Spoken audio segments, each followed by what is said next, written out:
สบายดีทุกคนพบกันกับอีกแล้วฮัลโหลกุ๊กไก่มื้อนี้เนาะเฮาห่างหายจากการถ่ายคลิปไปโดนนะทุกคนมื้อนี้ไก่เองก็พากันมากินข้าวซอยจ้ะแต่ว่าก่อนอื่นกินนะมึงข่อยเมามอยกับกระเจ้าแบบว่าอิ่มน้ำสำราญเนาะอันนี้ก็จะเป็นข้าวซอยเนาะห้านที่พวกเฮามักไปกินเนาะแซ่บอยู่เด้อบอกเลยนะว่าแซ่บแล้วก็ได้หลายถ้วยนึง35,000กีบจ้าแต่เสียดายมามื้อนี้เฮาบ่ได้หน้าข้าวซอยเนาะก็เลยว่าเฮ็ดเป็นคือเฟอก็ได้บ่เป็นหยังเนาะเบิ่งจากสีหน้าค่อยแหนมหาหยังฮู้บ่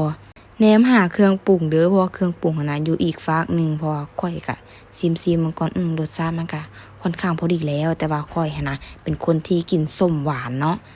วิธีปรุงของค่อยเนาะก่อนอื่นค่อยก็ต้องบีบมะนาวใส่ก่อนหลังจากนั้นค่อยก็สิตามด้วยหมากเพชรจ้าทุกคนหมากเพชรแล้วก็น้ำตาลบอกเลยหมากเพชรนะค่อยก็บ่ได้ใส่หมากเพชรเด้อ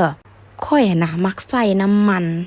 นที่มันอยู่ในหมากเพชรนั่นเด้อแต่ว่ามันก็เผ็ดอยู่เนาะถามว่ากินเผ็ดบ่เป็นคนที่กินเผ็ดจ้าเบิ่งน้ำตาลที่ค่อยใส่ไป2บวงจุๆจ้าเบาหวานถามหาตัดขาแน่นอนจ้าหลังจากนั้นค่อยก็คนแล้วก็มาซิม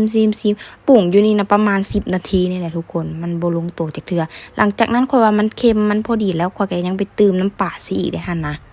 และสิ่งที่ค่อยขาดบ่ได้เนาะเมื่อรสชาติมันพอดีแล้ว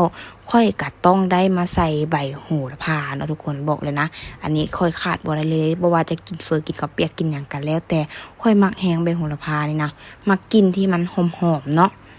บางคนบ่มักก็สิว่ามันขิวเด้อทุกคนเด้อแต่ว่าสำหรับค่อยมักใบโหระพาเนาะแต่ว่าหอมลาบนี่ค่อยบ่กลับจักเทื่อเด้อหานนี่นะทั้งถึกทั้งได้พักหลายทั้งได้ตอนหลายทั้งได้เส้นหลายบอกเลยกินจนท้องแตกท้องไข่ไปเลยจ้ามื้อนี้คลิปค่อยก็บ่มีหยังหลายเด้อค่อยมากินข้าวซอยให้เบิ่งนี่แหละร้านดังนะอยู่แถวดงปลานเด้อไปก่อนบ๊ายบายขอให้มื้อนี้เป็นมื้อที่ดีสำหรับทุกคนเด้อบ๊ายบาย